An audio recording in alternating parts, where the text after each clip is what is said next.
গলা জড়াইয়ে ধরে মনে রাখবে কাঁদছে। সখীরে এমন হবে তা তো জানি না, জানি না। বাসনা ছিল, বাসনা ছিল, কৃষ্ণ সঙ্গ পাইয়া সখী হব। কৃষ্ণ সঙ্গ পাইয়া আমি সুখী হব। তাই আমি কি করলাম, ভালোবাসা, ভালোবাসার অঙ্কুর হবে বলে, অঙ্কুর হবে তবে তো গাছ হবে। সখীরে প্রেম কি অঙ্কুরা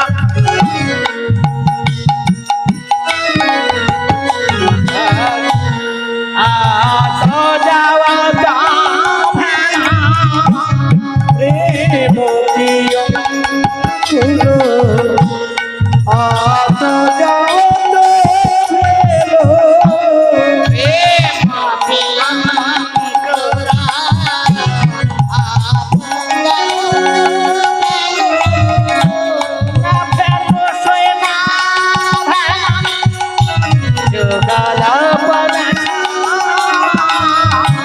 না ভেলো সৈনা ভেলো যুগল পলাশা।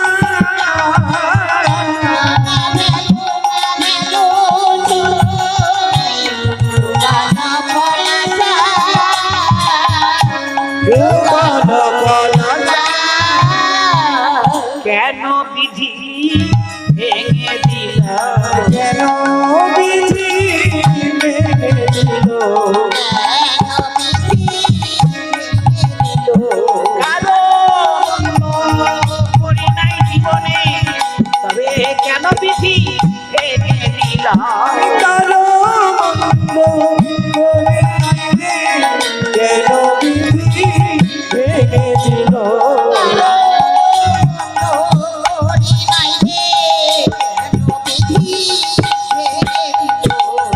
অনুতাপে দুঃখ পাইলে কারো মন্দ করি নাই আর। আমি কেন করি নাই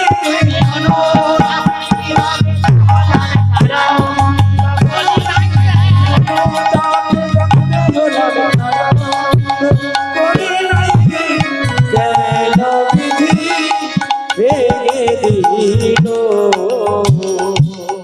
বীজের অঙ্কুর নষ্ট হয়ে যাচ্ছে, বীজ ছাড়া তো গাছ হয় না। বীজ চাই। পঞ্চম অলঙ্কারে ভূষিত বীজ, মাটি চাই, জল চাই, রৌদ্র চাই, বাতাস চাই, আর সুষপ্ত শক্তি চাই। বৃদ্ধ হয়ে গেলে তো হবে না বাবা, সময় থেকে আরম্ভ করুন, তাহলে অনেকদিন সময় পাবে। তাই বলছে সৎসঙ্গ। কেন অঙ্কুর রোপণ করেছিলাম জানিস? প্রেমের অঙ্কুরে, বীজটা অন্য কোনো বীজ না রে, প্রেমের বীজ। প্রেম কেমন? আকাশ থেকে শিশির পড়ে, ঘাসের ডগায় দেখা যায়, দেখা যায় সখিরে ঘাস যদি নড়াচড়া করে, শিশির মাটিতে লুকায়। তাই মনে হয় আমি কোন নড়াচড়া করেছিলাম, মানে কোন নড়াচড়া? ভক্তির নড়াচড়া।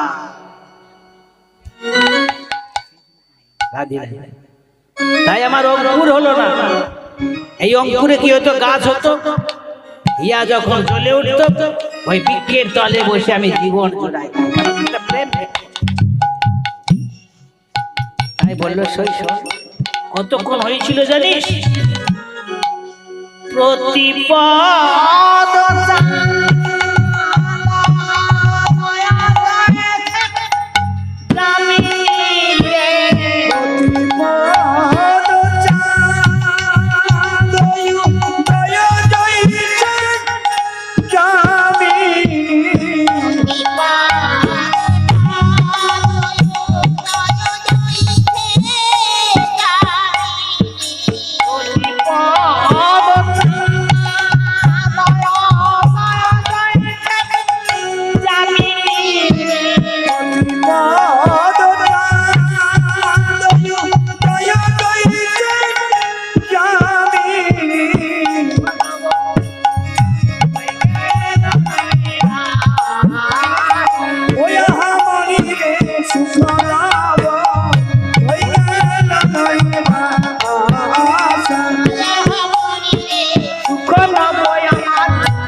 সুখলাভ হই গেল নৈরা আসবে।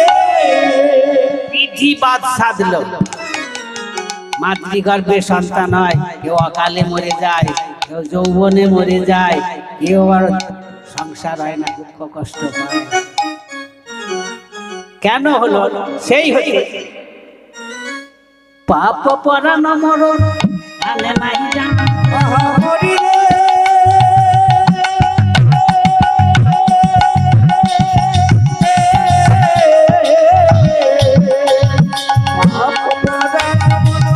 আর নাহি জানতে।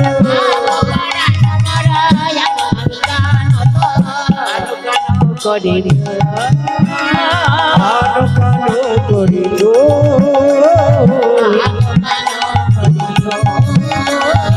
আনো কানো করিল। যদি মারা যেতাম তাহলে মঙ্গল হতো, এই কষ্ট ভোগ করতে হতো না। বন্ধু বিনা কষ্ট, কৃষ্ণ যতক্ষণ আছে ততক্ষণ বেঁচে আছি, রাজি রাজি। কৃষ্ণ যেদিন দেহ থেকে চলে যাবে বাবা, আর কেউ বেঁচে থাকতে পারবে না। তাই বলছে কৃষ্ণ কৃষ্ণ বলে কাঁদছি, কিন্তু ঠাকুর আমাকে নিয়ে যায় না। কর্মফল শোধ না হলে নিয়ে যাবে কেন মা? শোধ করবে তবে নিয়ে যাবে। ভোগ করেছি আগে, যার জন্য রোগ হয়েছে দেহতে, সকলের হবে, আমারও হবে, কেউ বাদ যাব না।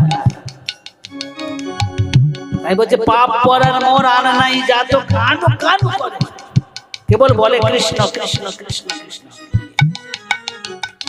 গোবিন্দ দাস কহি করল মাধব, গোবিন্দ দাস কহে করল মাধব। দাস কহে করল গোবিন্দ দাস আর বিদ্যাপতি কহে করল মাধব। গোবিন্দ দাস রঙ্গ গোবিন্দ দাস রঙ্গ আর গোবিন্দ দাস রঙ্গ। গোবিন্দ দাস বিদ্যাপতি লিখলেন। পদটা লিখতে লিখতে একটা লাইন লিখেছিল, আর একটা লাইন লেখা হয়নি। কেন হয়নি? শিব সিংহ শুলে বিদ্ধ করে দিয়েছিলেন। ঠাকুর, আমি তোমার নাম করি আর রাজা মশাই বিচার করে আমাকে শুলে বিদ্ধ করে দিলেন। কারণ লক্ষ্মীবাই বসে থাকতো, তবে বিদ্যাপতি পদ রচনা করতে পারত।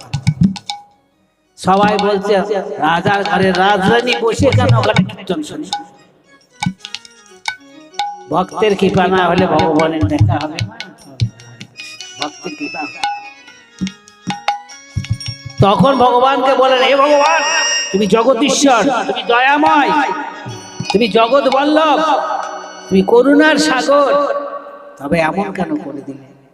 যদি আবার আমাকে জন্ম দাও তাহলে পদটা আমার অসম্পূর্ণ হয়ে এখানে লেখা রইল, পরে এসে লিখবো। পরে লিখলো গোবিন্দ দাস। ভগবান সব শোনে, না শোনা নয়, সব দেখে, না দেখা নয়। আপনারা হয়তো মনে করছেন আমাদের দৃষ্টি কতটুকু, ওই পাঁচিলের আড়ালে যদি কেউ থাকে তাহলে আমি দেখতে পাবো না। এই পাঁচিলের এই পর্যন্ত আমরা দেখতে পাবো। দেহের ভিতরে গোবিন্দ আছে, দেহের ভিতরে আমার গোবিন্দ আছে, যেদিন চলে যাবে সেদিন আর দেখতে পাবো না। ওই দেহের ভিতরে রয়েছে, একবার তো দেখা দেয় না, দেয় না। কেন দেয় না? মিথ্যা কথায় ভরা দেহ, অনাচরণে ভরা দেহ, জন্ম জন্মান্তরে সুকৃতি নাই। এই জন্ম জন্মান্তরে সুকৃতি হবার জন্য রামনগরকে তপস্যা করতে বলল। বলে কি বলবো? বললে রাম রাম বলো। মরা মরা হয়ে গেল, বলে ওইটাই বলে উপাস করছে। এই মরা মরা মরা মরা করতে করতে রাম রাম 60,000 মানুষ। তখন অশ্বত্থ বৃক্ষের তলে বসেছিল। ব্রহ্মা এসে বলল, একে জল দাও বরুণ, জল দিয়ে 7 দিন পরিষ্কার করে দাও। পরিষ্কার করে দেখছে চর্মদেহ, চামড়া কিছু নাই, মাংস কিছু নাই, মেদও নেই, কেবল হাড়ের দেহটা গঠন রয়েছে। বললে কে মাংস তৈরি করে দাও। ব্রহ্মা সৃষ্টি করে দিল। কথা বলে ব্রহ্মা সরস্বতীকে বললো, তুমি কৃপা করে জীবান ডগায় বসো। জীবান ডগায় যখন বসলো তখনও হচ্ছে। এক ব্যাধ এসে যখন একটা শিকার করতে এলো, তীরটা ছুঁড়ে দিল, একটা বকের গায়ে লাগলো। স্ত্রীটা মারা গেল, স্বামীটা উড়ে গেল। তখন বাল্মীকি দেখে, রক্ত দেখে চৈতন্য জ্ঞান এলো, বললো, মা মনীষাদ, তুমি এত পাষণ্ড, এখানে আশ্রয় নিয়েছিল, আনন্দ করে থাকতো, আর তুমি তার প্রাণ বিনাশ করে গেলে। প্রথম কথা বাল্মীকির বদলে মা মনীষাদ। ওই রকম কবে কৃপা হবে আমাদের জানি না, কবে আমার এই রকম নির্মল দেহ হবে, কবে লোভের বাসনা পরিপূর্ণ শেষ হয়ে দিয়ে প্রেমের বাসনা জাগবে হৃদয় ক্ষেত্রে। প্রেমানন্দে দুহাত তুলে হরি হরি তাই বলছে সখী ললিতা রে, ললিতা রে, কোন কালে বলে কালা গেল মধ্যে, সেকালের কয়দিন বাকি। ললিতা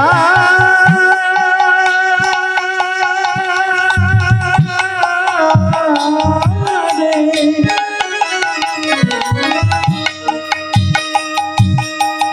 ওরে ললিতা বিষাধারে, কালে বলে কালা গেল মধুপুরে, সেখানে রানী কয়দিন বাকি।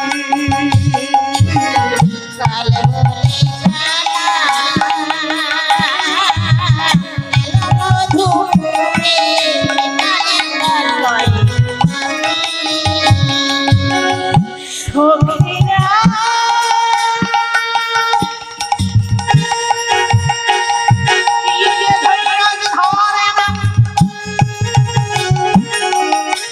অধরিত হয়ে পড়েছি, বধুয়া দর্শনে বিনা,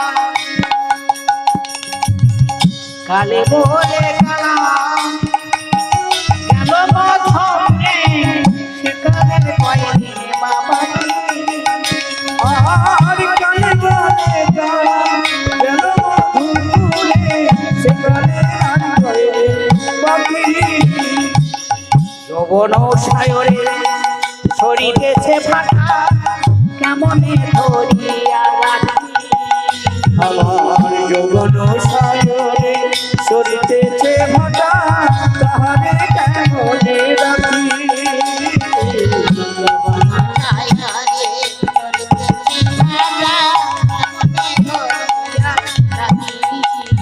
হয়তো আমার মাধব কোনোদিন আসবে রে, দেখতে পাবো এসেছি, কিন্তু সেদিন কি হবে জানি, আমার এই যৌবনটা থাকবে না। নদীতে বন্যা আসে যেমন চলে যায়, বন্যা যখন চলে যায় তখন কি হয়, সকলেই পারাপার করে, যৌবন আমার চলে যায়। যৌবন তখন বধূ লয়ে করিব বধূ লয়ে করিব কি রে,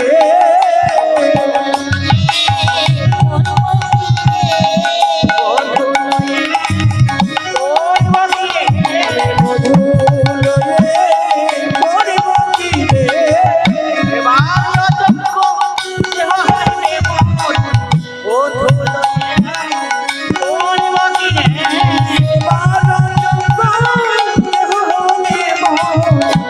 লয়ে করিব কি রে। গাছে বৃক্ষে ফুল ফোটে, ফুল যখন ফোটে তখন ঠাকুর সেবায় লাগে, ফুল যখন শুকিয়ে যায় গাছতলাকে কেউ যায় না। তেমনি আমার দেহ যখন শুকিয়ে যাবে, আমাকে কেউ তুলে নিয়ে যে কৃষ্ণ চরণে দেবে, তাও দেবে না।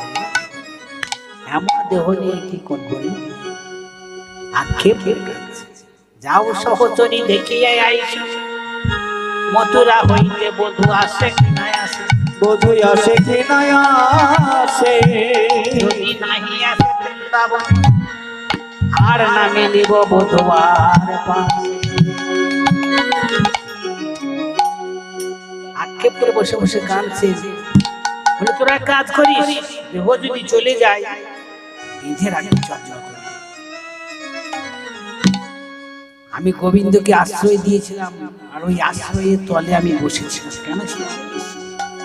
শীতল তয়ঙ্গ হে রে সাহস কালালো, শীতল তয়ঙ্গ হে রে সাহস কালালো, শীতল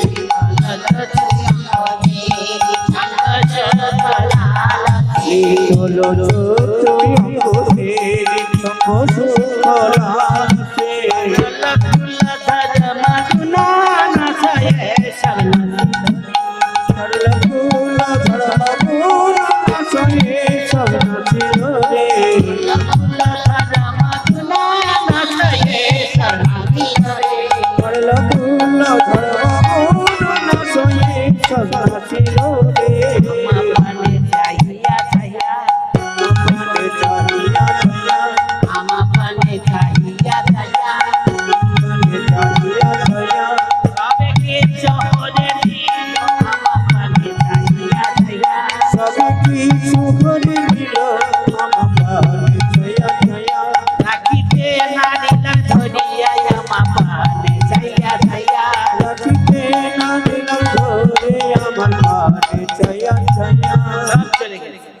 মান কুল গুরু গৌরব সব নারী দেহ তো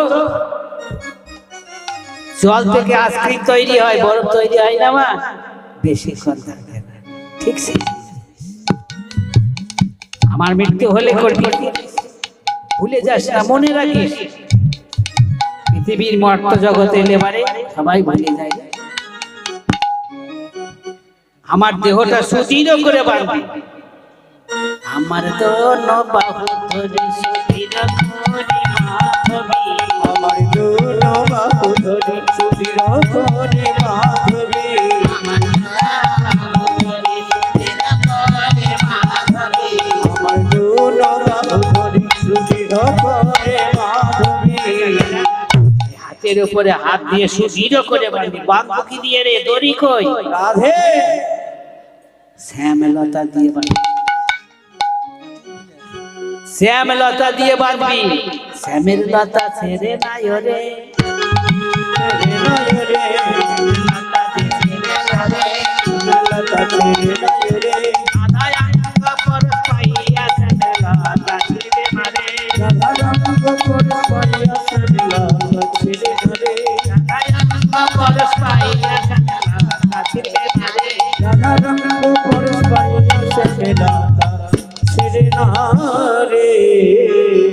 ললিতাকে বলে, এই ললিতা শোন শোন শোন, তোকে দুটো কথা বলি। কি কথা বলবি? বলে আমি রাজা রাজনন্দিনী রে, বিশ্বভানু রাজার মেয়ে রাধে। আবার নন্দ মহারাজের ঘরে ছিলাম, তাও রাধে। আমাকে যোগমায়া কৃপা করে মন্ত্র দিয়ে গেল, তাও জয় রাধে। আমার হাতে যে সোনার গহনা রয়েছে না, সব নিয়ে নিয়ে ললিতা লে হো কঙ্কন বিশাখালে ললিতা রে হো কঙ্কন বিশাখালে হো অঙ্কুরে,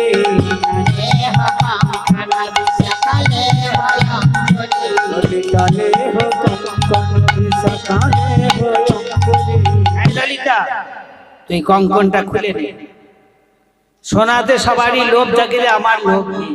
সোনাতে তার কৃষ্ণ পাওয়া যায়। ললিতা লেহ কঙ্কন বিশাখা লেহ, এ চিত্র তুই শোন না।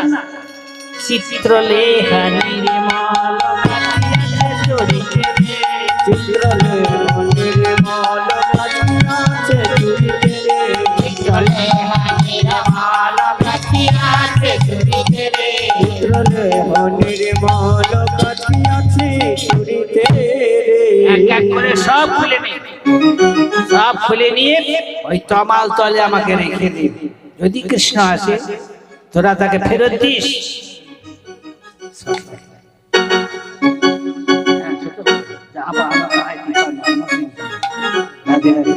শীত লাগবে মা, রাধে রাধে।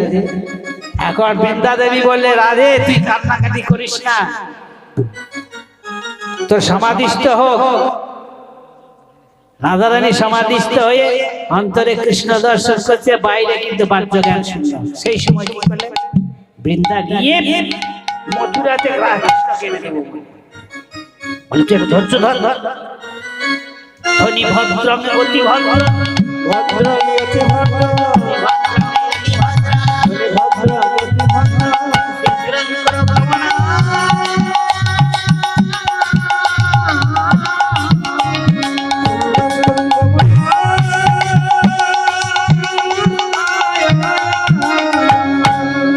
ধনী ভদ্রং অতি ভদ্রং শীঘ্রং করো গমনা। একটু ধৈর্য ধর,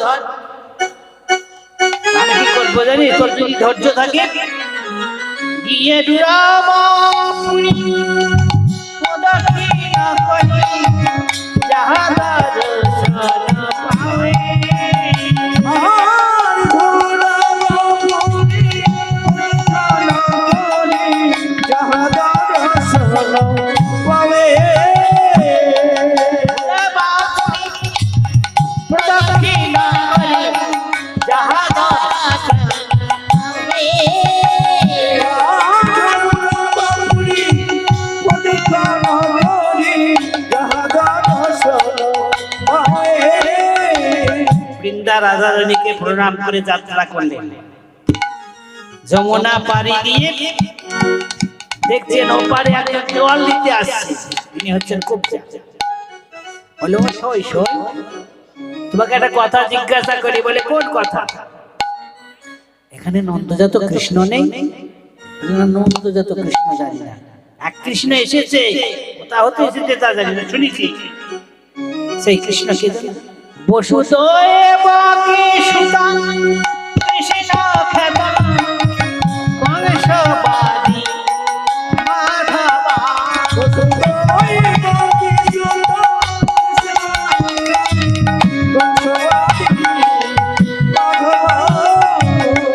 বসুদেবের ছেলে কৃষ্ণ, এরা তো জানে বসুদেবের ছেলে, নন্দগোপের ছেলে, একমাত্র বৃন্দাবনে।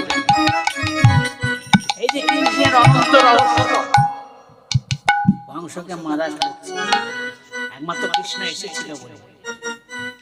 রাধারানীকে সঙ্গে করে নিয়ে এসেছিল, অনন্ত কোটি দেবতাদিকে নিয়ে এসেছিল, তবে কৃষ্ণ কংসকে মারতে। কারণ কংসের তো বহুত অনুচর, সবাই দানব, অসুর, এদিকে মারা সহজ কথা। প্রথমেই 7 দিনের ছেলেতে মারল পুতনাকে। তখন বললো, ওই দেখো উচ্চ মাসাতে কৃষ্ণ থাকে।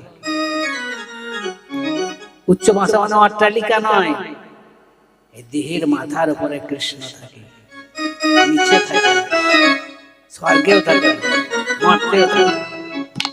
সপ্তম পার দ্বার তো পার হরি বৈঠত তাহা কারা যাবি নেই। 7টা দরজা আছে ওই সিংহাসনের উপরে চাপতে গেলে, দেখতে গেলে, কানে শোনাতে গেলে। বলে, আমি মন্ত্র জানি, দেখো নিচে থেকে শুনতে পাবো, তাই আমাকে 7টা দরজা পাবে। এই 7টা দরজার ওপারে কৃষ্ণ, কারণ প্রথম থেকেই দরজা, উচ্চমূল থেকে আরম্ভ করে বিশুদ্ধ আকারা চক্র সহস্র। এরপরে বলল, মন্ত্রটা শোনো, আমি বলি। হা হা হা না কর গোপী জীবন ধন,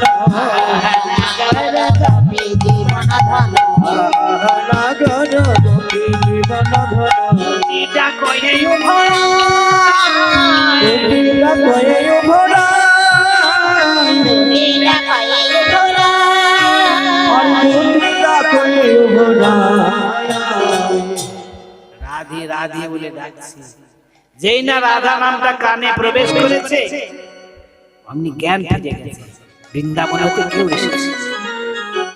অট্টালিকার পরে চরি 10 দিগনে হারি, অট্টালিকার পরে চরি 10 দিগনে হারি, Talikar pore chori das likone hari. অট্টালিকার পরে চরি 10 দিগনে হারি, 10 দিগনে হারি, 10 দিগনে হারি Digoni hari. আর 10 দিগনে হারি। ওই রাজবাড়ির উপর থেকে 10 দিক দর্শন করছে। কোন দিক থেকে আওয়াজটা ভেসে আসছে? কোন দিক থেকে আসছে? হেন কালে রাজপথে দুটি আইলো আচম্বিতে হেন কালে রাজপথে দুটি আইলো আচম্বিতে কালে রাজপথে দুটি আইলো আচম্বিতে হেন কালে রাজপথে দুটি আইলো আচম্বিতে দেখছি একজন বৃন্দাবনের কোনো বাসিনী এসেছে, তার মুখ থেকে রাধা রাধা নাম উচ্চারণ হচ্ছে, তাড়াতাড়ি যেয়ে আদর করে দুটি চরণ কৃষ্ণ ধরছে চরণে। সেই জন্য ভগবানের নাম করলে ভগবান তাকে কৃপা করার জন্য দাঁড়িয়ে আছে মা। কিন্তু আমরা যদি দরজা লাগানো থাকে বাড়িতে, তাহলে ঢুকবে কি করে? যদি বলেন হরি কথা শুনবো না, কৃষ্ণ কথা শুনবো না, বাড়ি যাবো, লেপ পাড়াই আছে, বিছানা পাড়াই আছে, মশারিটা নামে আছে, ঘুমাবো। এই জায়গাটা আমরা অতিক্রম, কেন অতিক্রম করতে হবে? 14,000 বছর না খেয়ে দেবো কি তপস্যা করেছিল। 14,000 দুই একদিন। বসুদেবের এতগুলো রমণী 14টা স্ত্রীর মধ্যে দেবকীকে কৃপা করলো। তাহলে আপনি কষ্ট না করলে হচ্ছে। এসে কি করলো? নিয়ে গেল আদর করে। তুমি কোথা থেকে এসেছিলে? বলে কোথা থেকে এসেছি তুমি জানো না? বলে জানি। পড়িয়া বিরহ শোকে আকুল হয়ে রাধাটাকে চরণে ধরে বলে, শ্রী রাধা কেমন আছে? তখন বলে, শ্রী রাধা আবার কেমন থাকবে? প্রকৃতি যতদিন মায়ের কোলে থাকে, মেয়েরা যতদিন মায়ের কোলে থাকে, বাবার কোলে থাকে, ততদিন আনন্দে থাকে। যখন শ্বশুর কোলে আসে গৃহে, তখন কিন্তু আনন্দটা ভাগ হয়ে যায়। সেই ভাগ কোথায় হয়? স্বামীর কাছে কিছু চলে যায়, আর কিছু থাকে। ছেলে মেয়ে জন্মগ্রহণ করবে, তাদের কাছে কিছু চলে যায়, ভাগ হলো না।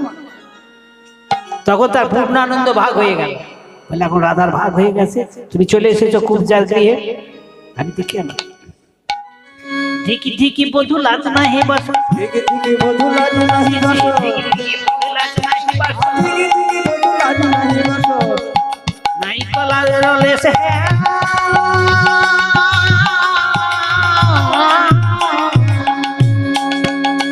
আরে ঠিকই ঠিকই বধূ লাজ নাহি বস, ঠিকই লাজ রলেছে হে।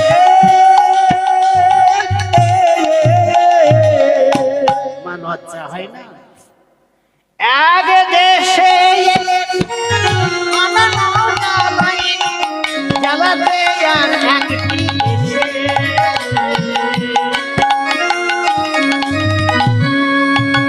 আহা এক দেশে আনন্দ জানায়, জ্বালাতে আর এক দেশে, জ্বালাতে আর এক দেশে। রাধারানীকে কাঁদিয়ে এখন মথুরায় এসেছে খুব জাগে কাঁদবার জন্য, কাঁদাবার জন্য। বাসনা মেটেনি, তুলসীকে কাঁদিয়ে এলে শঙ্খচূড়কে বধ করে। তুমি হলে শিলাপাথর, আর তুলসীকে বললে তুমি বৃক্ষ হও। বাসনা মেটেনি। তাতে সীতাকে কাঁদালে, লক্ষ্মণকে জলে সমাধি করালে, তোমার বাসনা মেটেনি। দাপরে যখন এলে, তখন রাধারে কাঁদাচ্ছ, তোমার বাসনা মেটেনি। তখন কৃষ্ণের মনে পড়ল, যদি স্বাদ আছে মনে, ছাড়ো চলো বৃন্দাবনে রাধা দর্শনে। আমি যখন যমুনা পানি দিয়ে এলাম না, তখন সখীরা সবাই মিলে ঘেরে শ্রী রাধাকে নিয়ে বসেছিল। অমনি শুনতে পেলাম হরিধ্বনি। শবদেহের হরিধ্বনি শুনতে পারি, বুঝতে পারি কি মারা গেছে। ওই হরিধ্বনি আর কোনো সময়ই হয় না। আমরা এসেছি আজকে যার উদ্দেশ্যে কীর্তন করতে, সকলে মন প্রাণ দিয়ে গোবিন্দের চরণে আক্ষেপ দিয়ে বলি, ঠাকুর এর যেন দেহটা আপনার চরণে জন্ম জন্মান্তরের আশ্রয়ে থাকে, কৃপা করে তুমি করুন। কারণ সারা জীবন কৃষ্ণ নামে ব্রতী হয়েছিলেন, কৃষ্ণ নাম করেছিলেন, সজ্জন হয়েছিলেন। তার জন্য আমরা এসেছি বলবার জন্য ভগবানের পরিবার। কেন বলছি? দশচক্র ভগবান। কেন ভগবান দশচক্র? প্রশ্ন ভোগ নাইবা হোক, দেহতে ভগবান আছে। বস্ত্র শুদ্ধ দেহতে, আর কাষ্ঠ শুদ্ধ অগ্নিতে, আর প্রকৃতি শুদ্ধ রজশালাতে। তাহলে এখন সবারই দেহতে আত্মাতে গোবিন্দ আছে না? এই দেহতে গোবিন্দ আছে। তার জন্য সবাই বৈষ্ণব আমরা। কৃষ্ণ বলে, চলো আমি আর বিলম্ব করব না, শ্রী রাধা দর্শন করব। সখীকে সঙ্গে করে নিয়ে যমুনার এপার থেকে ওপারে এসেছে। যখনই এপার থেকে ওপারে পা দিয়েছে আমি দেখতে পাচ্ছি কোকিলের ধ্বনি শোনা যায়, শোনা যায় ময়ূরে নাচিছে তাই, নাচিছে তাই মৃত তরুবনে বৃক্ষ ফুটিয়া উঠিছে দেখো, উঠিছে দেখো শুকনো কাঠে পাতা গজাচ্ছে, যমুনা নৃত্য করছে, গাভীরা আম্বা আম্বা রব করছে। এপারে এসেছে।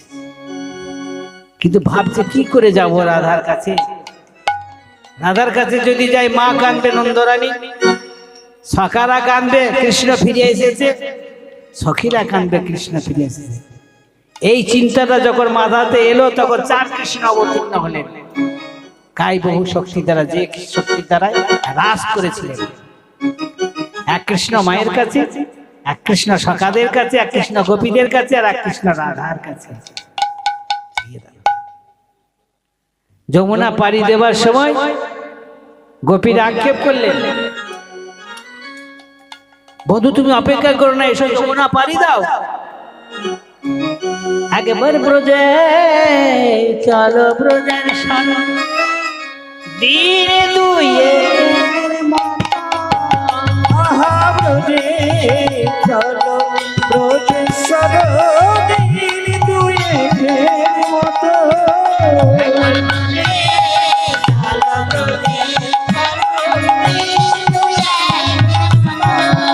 একবার ব্রজে চলো ব্রজেশ্বর দিন দুয়ের মতো। দেখো শোনো, ও গো মন চাহে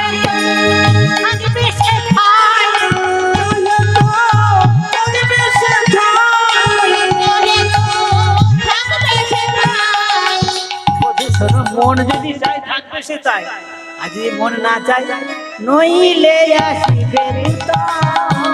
ব্রজে চলো ব্রজেশ্বর দিন দুয়ের মতো।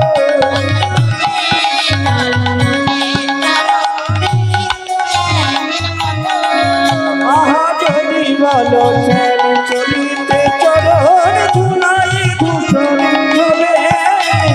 যদি বলো শ্যাম বলিতে চারো ধুলাই সুন্দর হবে।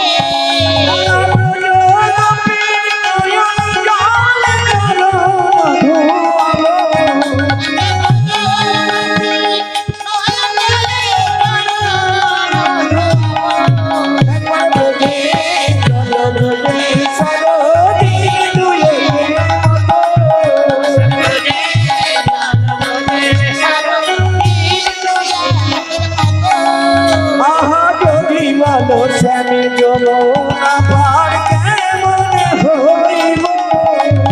যদি বলো শ্যাম যমুনা পার কেমনে হব। আহা যদি বলো শ্যামে যমুনা পার কেমনে হইব।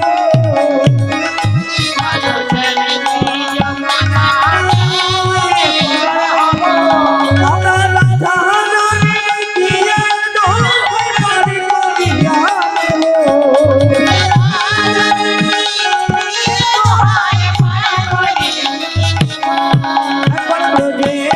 চলো ব্রজেশ্বর দিন দুয়ের মতো।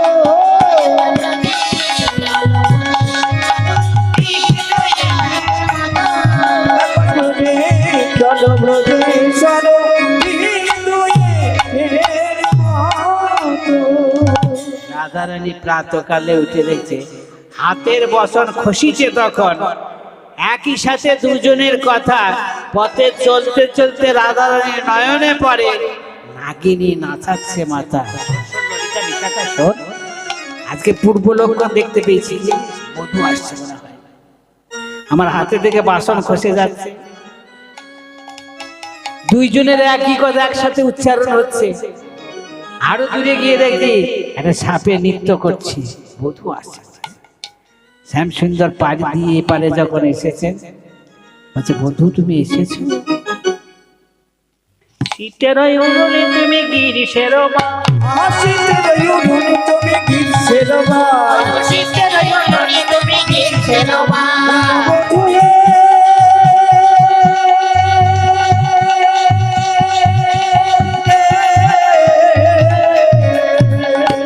শীতের বসন্ত তুমি গ্রীষ্মের ভাই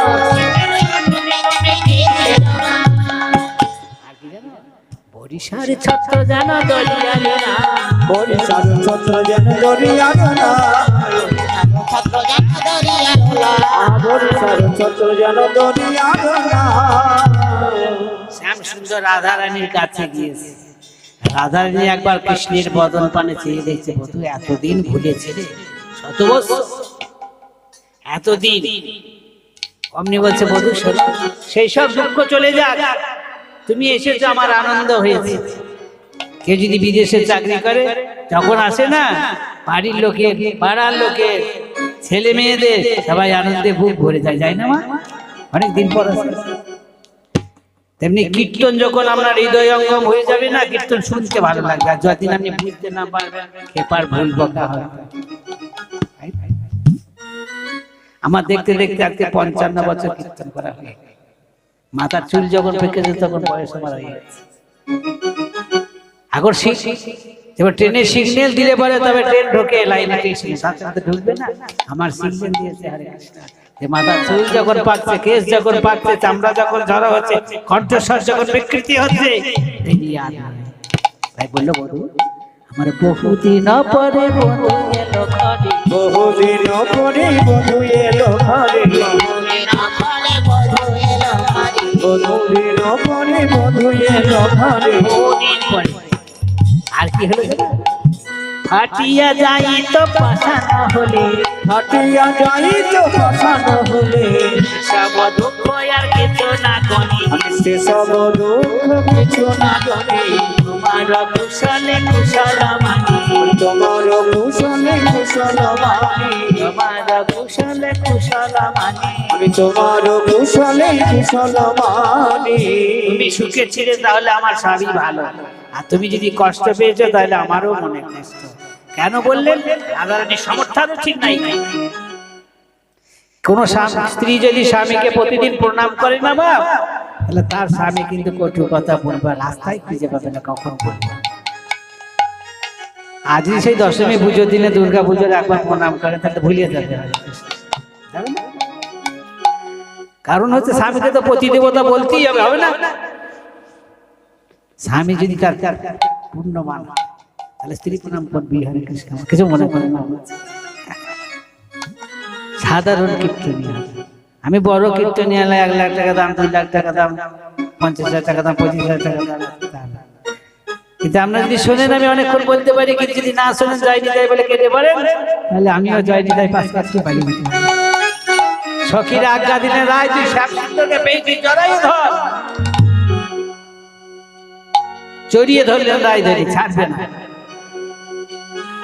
আর কৃষ্ণ জড়িয়ে ধরলেন। সখীরা যুগল বর্ণনা করতে লাগলো, আমার সুন্দরী রাধিকার সানে মিলিল কানাইয়া কানাইয়া রে,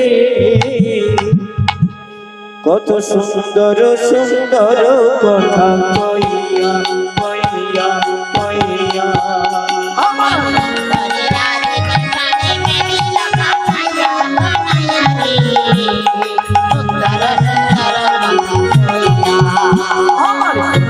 রাধিকার সানে মিলিল কানাইয়া রে, কত সুন্দর সুন্দর কথা কইয়া কইয়া কইয়া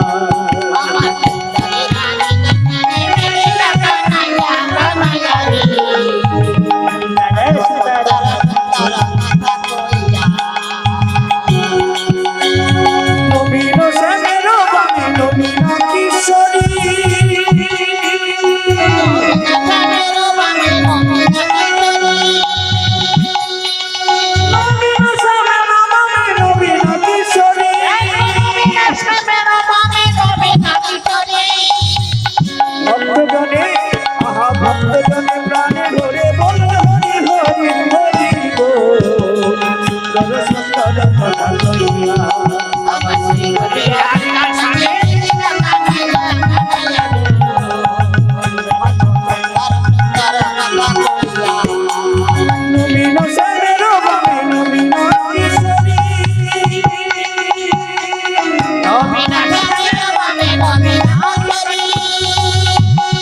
আরে নারী গণে সবে মিলে দেই সুন্দর সুন্দর কথা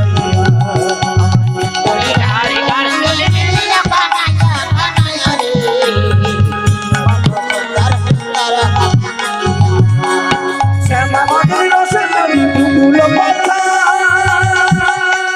রায়া মাধুর রসের নদী দুগুলো পাতা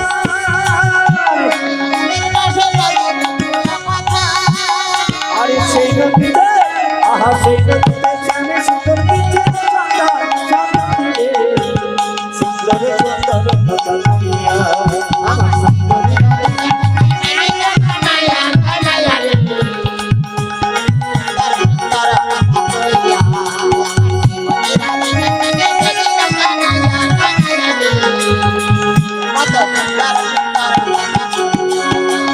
নবীন শ্যামের বামে নবীন কিশোরী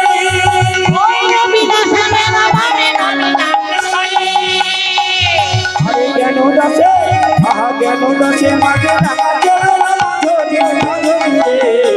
সুন্দর সুন্দর কথা কইয়া আমার সুন্দরী রাধিকা শোনে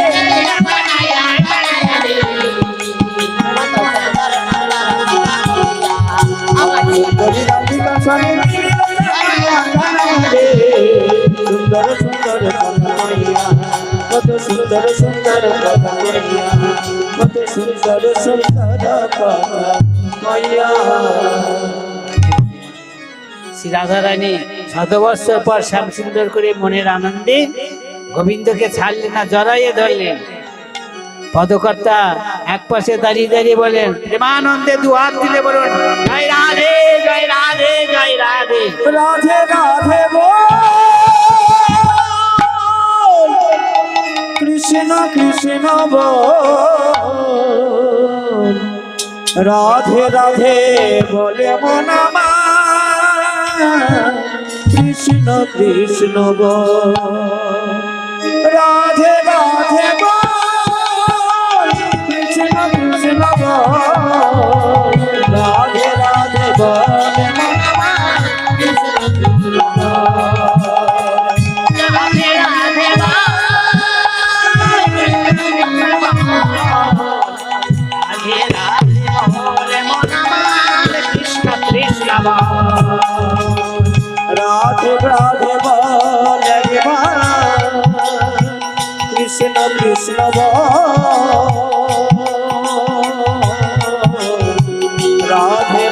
বলে মন আমার কৃষ্ণ কৃষ্ণ বলে রাধে রাধে কৃষ্ণ কৃষ্ণ রাধে রাধে বলে মন আমার কৃষ্ণ কৃষ্ণ রাধে রাধে কৃষ্ণ কৃষ্ণ রাধে রাধে বলে মন আমার রাধে রাধে বলে মন আমার রাধে রাধে